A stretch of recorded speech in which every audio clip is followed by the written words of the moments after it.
നിനക്കറിയാമോ കുഞ്ഞുനാളിൽ നിനക്ക് എപ്പോഴും രവിയേട്ടനെ മതിയായിരുന്നു. നിനക്ക് ഓർമ്മയുണ്ടോ പണ്ട് നമ്മൾ അരിയും കറിയും വെച്ച് കളിച്ച ഓർമ്മയുണ്ടോ? ഇല്ല. പുഴയിൽ പോയി നീന്തി കുളിച്ച ഓർമ്മയുണ്ടോ? ഇല്ല. വീട് പണിഞ്ഞ ഓർമ്മയുണ്ടോ? ഇല്ല. അച്ഛനും അമ്മയും കളിച്ച ഓർമ്മയുണ്ടോ?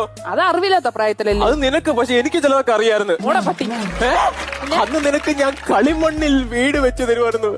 ആ മണ്ണ് ഞാൻ ഇന്നും നിന്റെ ഓർമ്മയ്ക്കായി സൂക്ഷിക്കുന്നു. എന്തിനാ നിന്റെ വായിലിട്ട് മൂടാനാ? അതെന്തിനു വർത്താനം പെണ്ണേ? പിന്നെ നീ ഇങ്ങനെയൊക്കെ പറഞ്ഞ പിന്നെ എന്തോ പറയും? രവിയേട്ടന് വേണ്ടി നീ എന്തെങ്കിലും ഒന്ന് സൂക്ഷിച്ചിട്ടുണ്ടോ?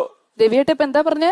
എനിക്ക് വേണ്ടി നീ എന്തെങ്കിലും സൂക്ഷിച്ചു വെച്ചിട്ടുണ്ടോ? സൂക്ഷിച്ച് വെച്ചിട്ടുണ്ടോന്ന് രവിയേട്ടനെ ഓർമ്മയുണ്ടോ?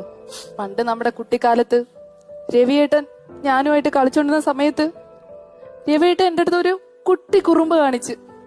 അപ്പൊ ഞാനും തിരിച്ചൊരു കുട്ടി കുറുമ്പ് കാണിച്ച് ഒരു കുട്ടി കല്ലെടുത്ത് രവിയേട്ടന്റെ ഈ മണ്ടയിലോട്ട് ഞാൻ ഒന്ന് എടുത്ത് എറിഞ്ഞു.